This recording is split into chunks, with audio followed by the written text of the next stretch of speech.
Bonjour à tous et bienvenue dans le Duel de l'écho sur France 24 en compagnie de Philippe Manière. Bonjour, président de Footprint Consultant, également éditorialiste sur France Culture. Avec nous, Éric Heyer, bonjour, directeur adjoint à l'OFCE. Merci à tous les deux d'être avec nous. Eh bien non, la courbe du chômage ne s'est pas inversée en 2013. Le nombre de chômeurs a augmenté de 10 200 au mois de décembre dernier.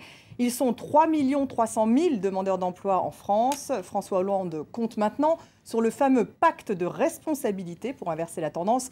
Alors peut-il réussir en 2014, là où il a échoué en 2013? Quelques réactions et on se retrouve ensuite.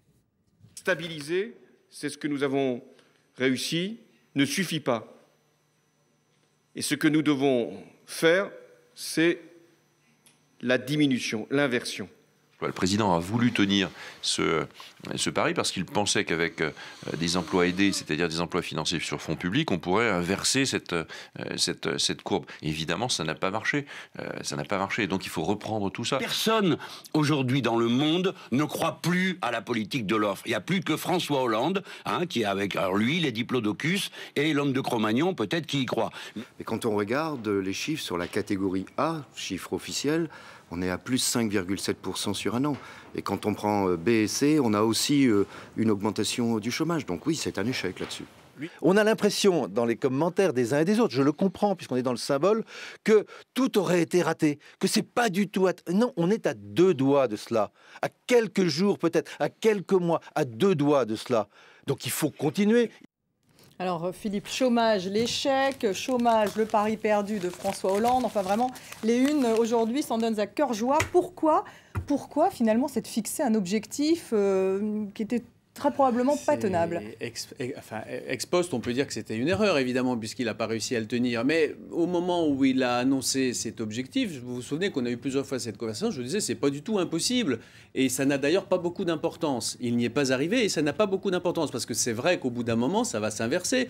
Ça aurait pu être en novembre, ça sera peut-être en mars. Bien sûr, c'est un échec politique, mais du point de vue économique, ça n'a vraiment pas beaucoup d'importance. 10 000 chômeurs de moins, alors évidemment, pas pour les intéresser, me direz-vous, évidemment, mais 10 000 chômeurs de moins ou de plus sur un mois, c'est pas ça qui compte. Ce qui compte, c'est de savoir si on réunit les conditions pour renouer avec une croissance robuste, créatrice d'emplois.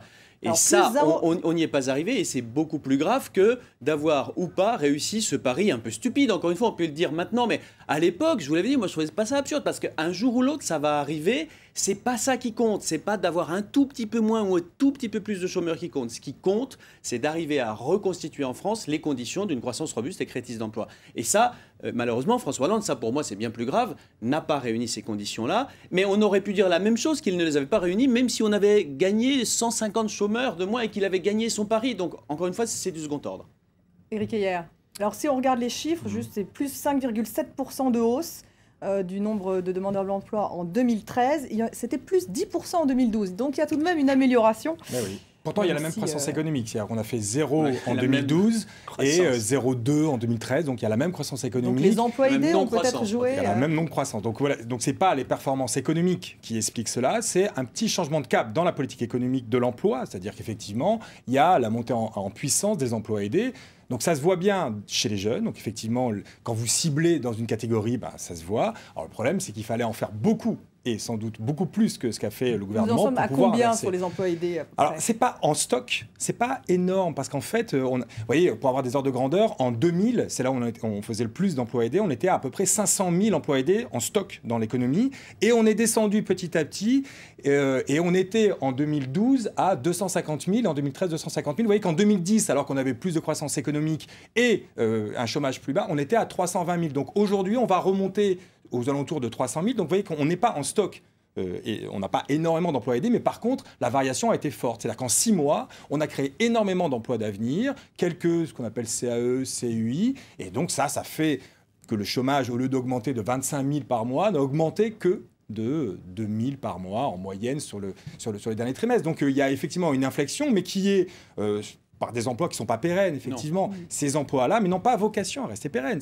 Il faut les faire, ces emplois aidés, mais normalement, vous les faites quand vous attendez une reprise dans 8 mois, 10 mois. Donc c'est peut-être ça, en fait, le but du gouvernement, c'était, il croyait dur comme fer que la reprise économique allait être là dans les trimestres qui allaient suivre. Pourquoi? Parce que ça, c'est pas la faute du gouvernement, c'est la faute des experts. C'est-à-dire que pendant toute la crise économique, on nous a expliqué que faire de l'austérité n'allait pas casser la croissance économique. Et il a fallu attendre janvier 2013, donc vous voyez, après la promesse, pour que le FMI dise on s'est trompé. Aujourd'hui, faire de l'austérité, ça casse tellement la croissance économique que c'est même pas rentable en termes de réduction des déficits. Il faut donner un peu de souffle. Et donc, le gouvernement s'est entêté dans cette stratégie-là. L'Europe s'est entêtée. Un mot tout de même, quand on fait zéro de croissance, nous, en France, en 2012-2013, la zone euro est en récession, fait en moyenne moins 0,5, moins 0,6. Donc vous voyez, c'est pas qu'un problème français, c'est vraiment la stratégie. Et l'Europe est le seul endroit au monde en récession.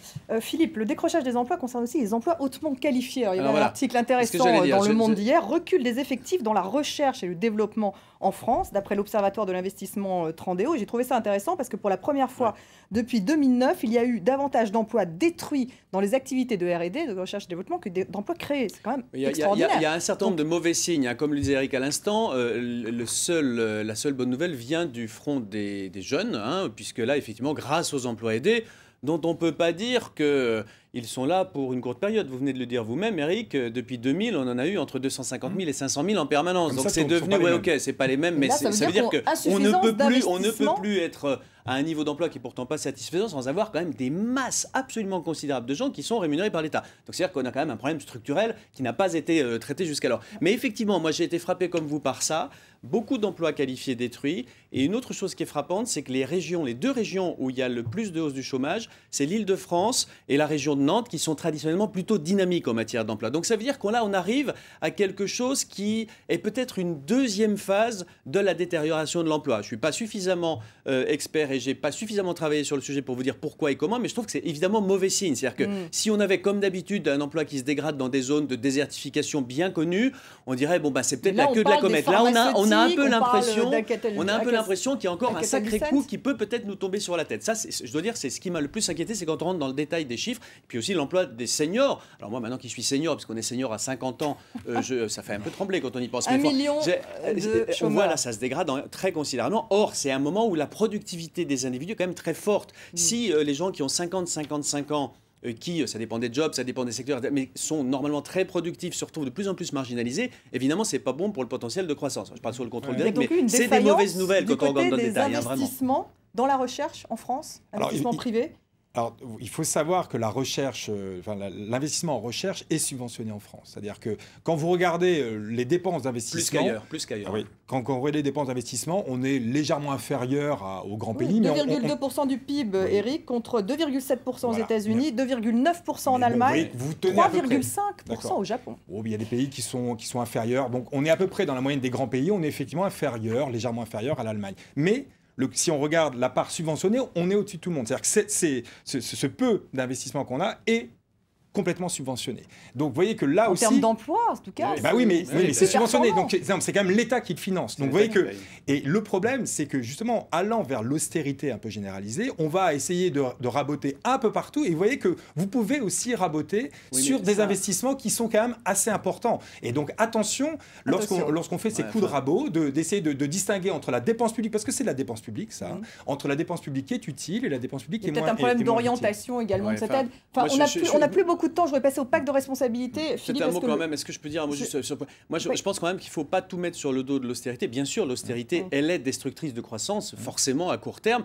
On voit quand même qu'un certain nombre de pays qui ont assumé la purge, je pense à l'Irlande, je pense à l'Espagne, à certains égards au Royaume-Uni, ce sont des cas... Il y a des éléments d'espoir. Le commerce extérieur reprend, il y a même des signes favorables sur l'emploi. Donc oui, il y a une purge, on l'a refusée.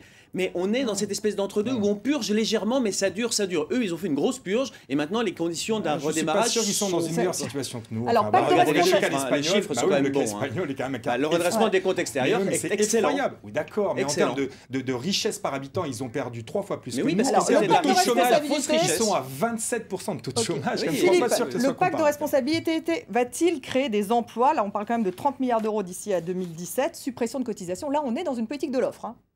On est dans une politique de l'offre, dans la sémantique. Moi, j'adore les conversions sémantiques, mais j'aimerais juste qu'il se passe quelque chose derrière. Ce qu'on nous annonce, c'est ridicule. Le déplacement de 10 milliards d'euros sur des sommes gigantesques de dépenses publiques à l'échéance de quelques années, moyennant des contreparties, entre guillemets, on ne voit pas bien lesquelles. Enfin, imaginez qu'il y a une épidémie de grippe et qu'on dise, écoutez, on va vous donner un vaccin, mais en échange, il faut des contreparties. C'est n'importe quoi. C'est pas que c'est pas suffisant, c'est que c'est tardif. pas suffisant en ampleur. Et je me demande même si c'est sincère, puisqu'on n'a pas véritablement d'incarnation de ce tournant qu'on nous annonce. Moi, je ne vois pas grand-chose dans les chiffres. Maintenant, ce qui est vrai, c'est que le problème fondamental de la France, c'est que l'économie marchande est exsangue et que c'est ce qu'on vient de dire avec les emplois marchands et les emplois aidés. Ça n'est que grâce à l'État et à son expansion permanente qu'on arrive à peu près à tenir. Donc, restaurer la compétitivité et tout miser sur le secteur marchand, c'est évidemment la bonne recette. Il faut juste la mettre en œuvre. Éric, vous concluez? Non, mais c'est pas un tournant. C'est depuis le rapport Gallois. Le rapport Gallois, c'est fin 2012. Donc depuis fin 2012, la politique de ce gouvernement va dans ce sens-là. Le CICE a été mis en place avant le crédit d'impôt compétitivité emploi. C'est bien des baisses de charges. Alors c'était sur l'impôt sur les sociétés, peu importe. C'est bien, on baisse, on fait un transfert, on fait un transfert du revenu des ménages vers les entreprises parce qu'une augmentation de TVA qui va financer... Est-ce que c'est bien pour l'emploi ou pas? Alors, c'est bien pour l'emploi, oui, si vous faites qu'une politique d'offre. Si vous baissez les charges, c'est bien pour l'emploi. Vous gagnez en compétitivité, en substitution. Le problème, c'est que vous êtes obligé de le financer par un choc de demande de même ampleur, parce qu'on ne peut pas le financer par du déficit, et donc le choc de demande négatif va venir amputer l'effet positif du choc d'offre. Sauf qu'on espère que le choc de demande est de courte durée, alors que le choc d'offre nous permet de renouer durablement avec les conditions d'une meilleure croissance. Aujourd'hui, les entreprises disent si elles ne produisent pas plus, c'est qu'elles n'ont pas de carnet de commande, et donc du coup, et qu'elles sont en sureffectif. Il faut une politique de l'offre et une politique de demande, si je comprends bien. Donc il faut faire un peu des deux. Non, donc c'est ça, moi, le seul espoir que j'ai lors du discours de Hollande, c'est qu'il a dit je baisse les charges, mais je le finance pas par... Et donc du coup, ça fait un peu moins d'austérité au lieu de faire 50 milliards d'austérité. Mais non, c'est qu'au lieu de réduire de 50 milliards d'austérité, on va le réduire que de 30 milliards. Et on va le financer comment? Ça, c'est la question, Philippe, ou pas? On va le financer en comment? Il y a deux options. Soit on supprime les prestations, et ça, on se garde bien de nous le dire, hein, mais c'est une option. Soit, effectivement, ça fait plus de déficit. Si bien qu'on continue on repousse les difficultés. Ça fait pas plus de déficit, ça fait moins de réduction du déficit. Merci à tous les deux. Merci à vous de nous avoir suivis. On se retrouve la semaine prochaine pour un nouveau duel de l'écho. Restez avec nous sur France 24.